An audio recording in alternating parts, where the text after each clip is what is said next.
What's up, everybody? Matt Maran here, and this is the all-new 2020 Cadillac XT6.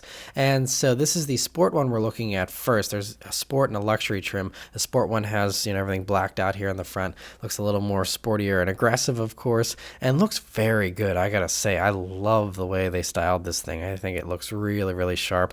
So this is a 3-row crossover for those who don't want something as large as an Escalade, but still need 3 rows, and the XT5 doesn't work for them. That's where this is supposed to fill in the gap. It runs a 3.6 liter V6 engine. It does 310 horsepower, and that's the only engine available. It runs a 9-speed automatic transmission. And on the sport version here, you'll see these smoky tail lamps as well. That's another unique sport thing.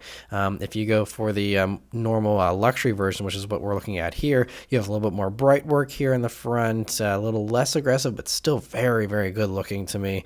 It's striking. I really love it. In the back, you have normal red tail lamps, but otherwise very similar elements, just again a little bit more bright work there.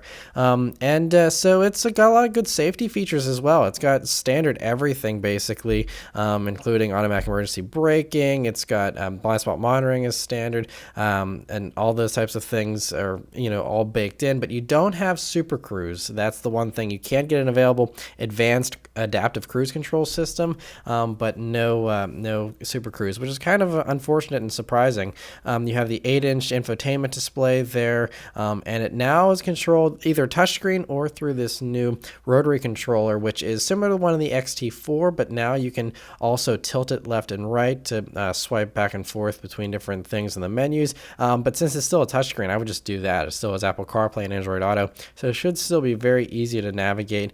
You have a little new shifter, a volume knob, and there's a nice storage bin there underneath that whole console as well. The seats also look very good. Very luxurious again. They're heated and ventilated, I think, at least as an option. Heated second row seats. Gauges here are a little underwhelming. I honestly would have just expected a full digital cluster from like the CT6 or something, but instead you have normal gauges. You also have a Bose Performance stereo system here, which is 14 speakers and is another new option. And the second row here has captain's chairs. I believe you can get a bench to make it a 7-seater, but I'm not totally sure. We didn't see one in any of the pictures or anything on the show floor here, but I'm assuming that's available, although they didn't explicitly state it. The third row there, though, does look pretty spacious. For a vehicle of this size, again, not quite as big as an Escalade, but you still seem to have a pretty good amount of space there for that third row, and looks to be pretty nice inside. You have a good amount of trunk space here as well. Basic, about the same as other